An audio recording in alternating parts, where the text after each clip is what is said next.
Even though there are 15 games on tonight's slate for daily fantasy baseball, there is one offense that stands out well above the rest of the pack, and that is the Los Angeles Dodgers, in large part because they're at Coors Field, but it's also the Dodgers in a plus matchup. So as a result, we want to get to them as often as we can, and that does force us to reconfigure a lot of things because the Dodgers tend to carry very high salaries, and if we want to jam them in, we probably can't unload all of our salary at pitcher.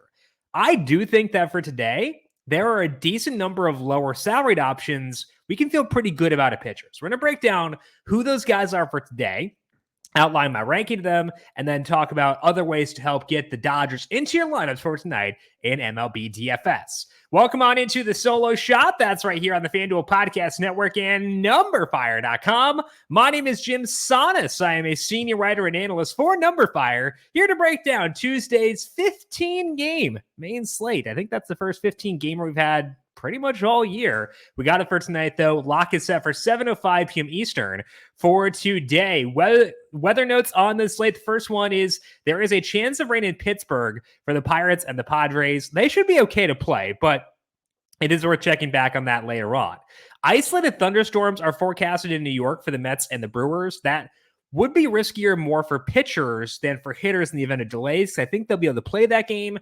Just unsure if they'll have to delay at some point due to rain. At Wrigley Field for the Cubs and the Phillies, winds are in from center at 9 miles per hour. I would downgrade batters there. Obviously not as dramatic as if the wind were higher, but still would downgrade batters for the Cubs and the Phillies. We'll dive into the pitching options who I think allow us to get to the Dodgers without sacrificing totally upside a pitcher in just 1 second. But first, a reminder to make sure you're subscribed to the numberFire Daily Fantasy Podcast feed wherever you get your podcasts. You can find us on Apple Podcasts, Spotify, Stitcher, Google Podcasts, you name it. You can find us there. If you like what you hear, leave us a 5-star rating on Apple Podcasts or on Spotify. Also, you can find the solo shot every weekday on the FanDuel YouTube page and FanDuel TV Plus on Amazon Fire TV, Apple TV, and Roku as well. If you want to watch the solo shot alongside covering the spread, up and Adams, and run it back as well. Baseball season is in full swing, and there's no better place to get in on the action than FanDuel, America's #1 sportsbook, because right now, new customers get a no-sweat first bet up to $1,000. It's up to $1,000 back in bonus bets if your first bet doesn't win. So don't miss your chance to snag a no-sweat first bet up to $1,000 when you join FanDuel today. FanDuel, official partner of Major League Baseball. Major League Baseball trademarks used with permission must be 21 plus and present in select states. First online real money wager only. $10 deposit required. Refund issued as non-withdrawable bonus bets that expire 7 days after receipt. Restrictions apply. See full terms at FanDuel.com/sportsbook. FanDuel is offering online sports wagering in Kansas under an agreement with Kansas Star Casino LLC. Gambling problem? Call 1-800-GAMBLER or visit FanDuel.com/RG in Arizona. 1-800-NEXT-STEP or text NEXT STEP to 53342. In Connecticut, 1-888-789-7777 or visit ccpg.org/chat. In Indiana, 1-800-9-WIVIT. In Wyoming and Kansas, 1-800-522-4700. Or in Kansas, ksgamblinghelp.com. Louisiana is 1-877-770-STOP. In Massachusetts, gamblinghelplinema.org. Or call 800-327-5050 for 24/7 support. In Maryland, mdgamblinghelp.org. In New York, 1-877-8-OPEN-Y or text OPEN-Y. And in West Virginia, go to 1-800-GAMBLER.net. Pitching preview for this Tuesday mainstay. Framber Valdez comes in with the highest salary on FanDuel. His salary is $11,200, followed by Kevin Gausman at $11,000. Shohei Ohtani is at 10-8 with Clayton Kershaw at Coors Field at 10-6. Joe Ryan facing the Braves 10-3. Andrew Abbott at 10-2. We got Zach Gallen coming in at $10,000, followed by Taj Bradley at 99. Bryce Elder is 97 with Julio Teheran at 95. Yu Darvish 93. Tyler Wells facing off with Andrew Abbott is 92. Ranger Suarez at Wrigley is 9,000. Then we have Brian Wu, Michael Kopech, Garrett Whitlock, Rich Hill, Sandy Alcantara, Gavin Williams, and Martin Perez as the others at $8,000 or higher for today. Now, again, the key driving force for tonight in DFS is trying to find salary to jam in the Dodgers at Coors Field. And luckily for us, I don't think we need to get too crazy in doing that. we have some guys with lower salaries who could conceivably post a big score for tonight. And they'll require some risk taking, but I think that's okay and good on this slate. My favorite pitcher of the night is actually a guy we did not list. His salary is $7,800, which gives you a ton of flexibility. And that guy is Paul Blackburn. He will be my number one pitcher after considering salary for tonight in DFS. Blackburn is at home against the Yankees, and until Aaron Judge is back, that is a plus matchup. The Yankees' active roster has an 83 WRC plus against righties with a low walk rate, which means you're not wasting a lot of pitches when you're facing them. This game is in Oakland, which is a great park factor for pitching, and it's the only game of the night with a temperature lower than 70 degrees. This one down at 62. So a big gap between this one and the field in terms of how conducive it is to hitting. Blackburn does also bring some appeal himself, though. It's not just the circumstances that lead us here. Blackburn is cut way back on his sinker usage this year from where he was last year, throwing a slider again too, a pitch he had previously abandoned, and fewer sinkers, more sliders, always a good swap for DFS, and that's translated to Blackburn as well, because that slider has a 38% whiff rate on it, according to Baseball Savant. It's helped Blackburn put up a 26% strikeout rate across his first 5 starts this year, and yeah, that is a small sample, but he's done it in tough spots. Blackburn had 7 strikeouts against Cleveland, one of the lowest strikeout teams in the league against righties, and that game was on the road. He also had 9 against the Rays at home. So even in worse situations than this one tonight, we've seen Blackburn put up good points for DFS. It's not a lock that he does it again tonight because he is $7,800 for a reason, but we need to save salary. He does that for us without taking away the possibility of a decent score. So I think that's enough to make Blackburn my favorite pitcher on the board for tonight after considering his salary. So to me, Paul Blackburn is going to be my number one pitcher for tonight in daily fantasy over on FanDuel. The number 2 guy for me is going to be Tyler Wells, and he is also risky, similar to Blackburn. For Wells, it's because he's facing the Reds, and we know how good that offense is right now. But I just like Wells a lot individually, and his salary here is just at $9,200, and I think that puts Wells in play. We're up to now an 8-start sample on Tyler Wells since his fastball velocity stabilized, which is a pretty decent sample. And in that time, Wells' ERA is 3.28. His strikeout rate is 31%. And that 31% strikeout rate ranks 3rd on the slate among guys at any salary in their most relevant sample. And similar to Blackburn, Wells has done this in some pretty tough spots. He had 7 strikeouts against the Guardians, who again don't strike out. He had 9 against the Giants. They do strike out, but they're a very good offense. We also saw Wells get 8 strikeouts against the Jays, 6 against the Rays his past 2 starts. In this 8-start stretch, Wells has hit 7+ strikeouts in all but 2 games. So yeah, the Reds are a very good offense. They have a 105 WRC plus against righties, and that should rise, that 105 WRC plus, as the sample on the young guys increases in this lineup. I've got Wells projected for 6.9 strikeouts, which is a very respectable number here. So it's not about the Reds. Don't like this matchup personally, but I think that Wells himself does enough at this salary of 92 to be a really fun play for daily fantasy. So to me, the pitching rankings, if you want to say salary, are going to be Paul Blackburn 1, Tyler Wells 2, because both these guys can get strikeouts, are at home, are doing enough to make you feel good about their upside for tonight's slate. The third one is going to be the riskiest of the bunch. That's Michael Kopech. He's facing the Angels, and they can torch a righty, but they also will strike out. And Kopech seems to have figured something out recently. And I like him enough for tournaments here at 87. Not for cash games, but for tournaments, I'm okay with Kopech. And the matchup here is pretty rough. The Angels have a 123 WRC plus against righties, which ranks 2nd best on the slate. Their 216 ISO is the highest on the slate. So we really don't want to go here. But Dylan Cease did show last night that you can get strikeouts in this spot, and Kopech can too. We're up to 7 starts on Kopech since he basically ditched his curveball. And in that time, he has a 33% strikeout rate, the best number on this slate.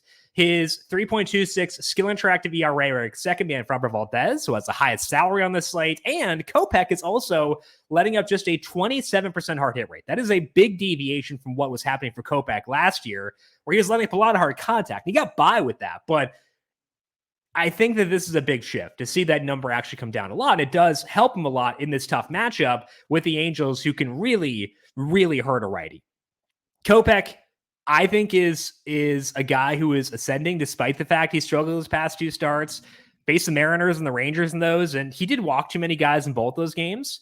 And when you combine that with the matchup, that's why Kopech is lower on this list, not in play for cash games for me. But if you told me right now Michael Kopech will be the highest scoring guy in this slate, I'm probably not going to bristle with that too much. That's pretty appealing here for 87. So I'm willing to use Kopech because I'm okay with that risk, but I also understand if you'd rather not. So to me, pitching rankings are Blackburn 1, Wells 2, Kopech 3, all kind of risky in their own regard, but I think to get in the Dodgers, that is a way we want to play things for tonight.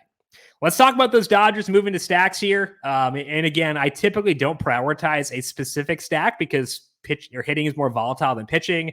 You can typically find replacements elsewhere, but the Dodgers are worth it. Now, obviously, Coors Field is a big part of that, but matchup helps too. Facing Connor Seabold, who has a 9-start sample as a starter right now, and it's definitely a profile in that span we can stack against. He has a 5.33 skill interactive ERA with a 16% strikeout rate, and the batted ball data is not overly restrictive. We saw Seabold really struggling his most recent time out. He let up 4 homers and 9 earned runs against the Braves. So they tried to get him fresher. They skipped his spot in the rotation, and now he's back in there. Maybe that extra time off can help him. But it was also not the first time we've seen Seabold struggle. It's the third time he's let up 4+ earned runs, and his velocity in that game was fine. So it's not as if, we should just throw that game out entirely. Now Seabold has to face the Dodgers at Coors Field. It's hard to expect the results to suddenly turn around when that's the case. So I think the Dodgers are the top priority on the slate, and I do feel good about them for today. So the Dodgers really worth selling your soul to get to for tonight, at least in my opinion.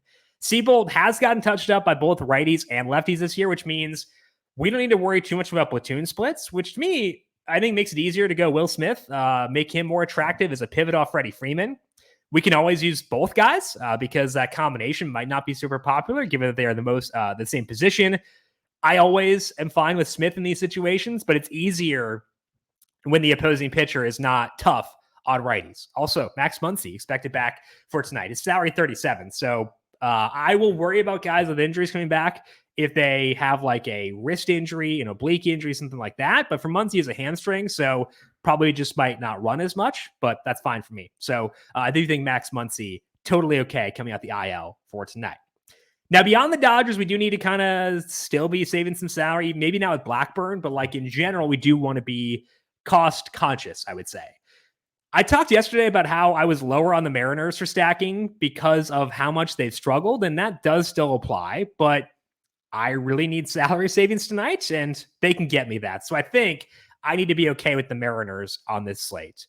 They're facing Jake Irvin, who has made some pretty big improvements recently. Specifically, Irvin is keeping hard contact in check. He's let up just a 36% hard hit rate across the full season. But his plate discipline numbers are still lagging, and I think that matters plenty as well. He has a 17% strikeout rate with a 12% walk rate.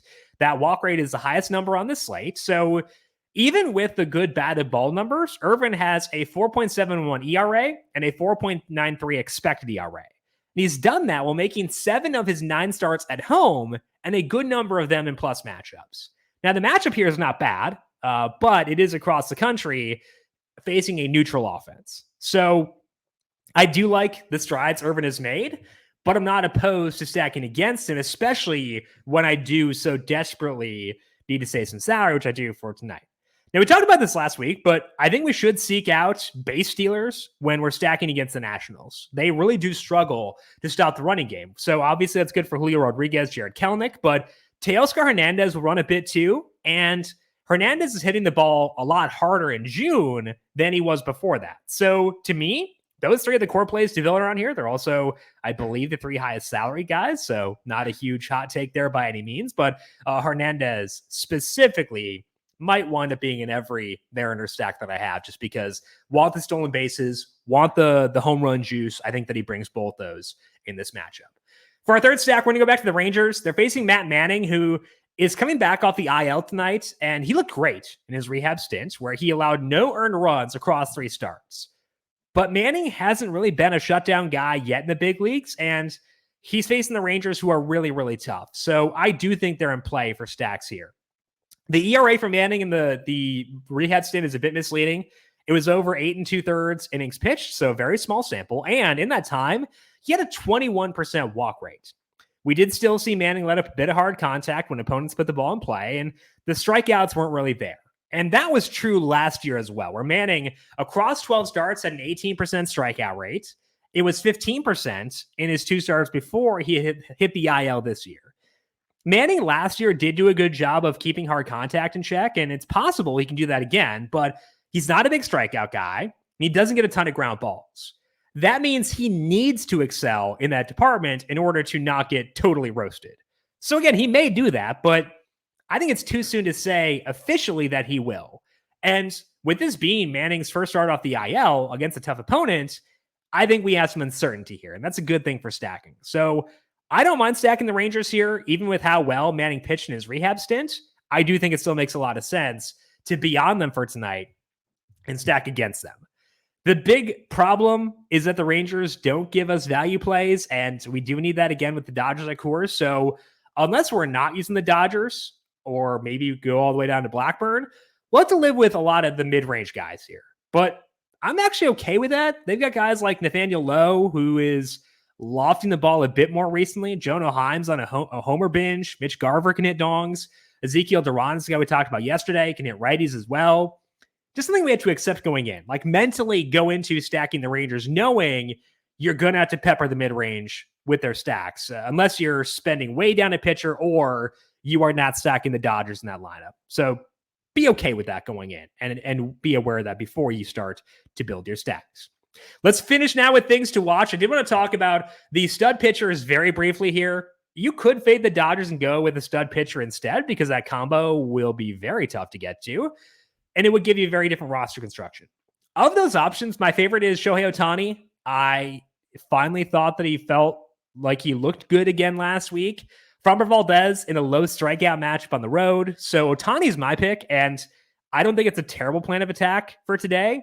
Just not my preferred. I prefer to go to the Dodgers for stacking, spend down in Blackbird, but the route of Ohtani plus something else for stacking is also okay. Just not my favorite for tonight. The Brewers could also be a source of some value for today. They're facing David Peterson, who's coming back up from AAA for the Mets. In 8 starts, Peterson had a 5.17 expected ERA. They let up a lot of hard contact there. Peterson in AAA didn't really, light it up down there either.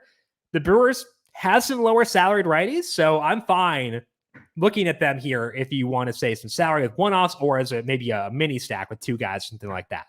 Finally, the Guardians are an okay consideration here, facing Brady Singer, who is starting to get back to what he was last year very slowly, but he's still letting up too much hard contact. He's especially struggling with lefties, and the Guardians have a lot of those guys. So Andres Jimenez especially seems to be getting back to what he was doing last year, and he's $2,800. So Jimenez, if you want a one-off to help fill a position that can be pretty tough to fill, or just need another guy to fill out a lineup, I think Jimenez would be a guy I'd consider for $2,800.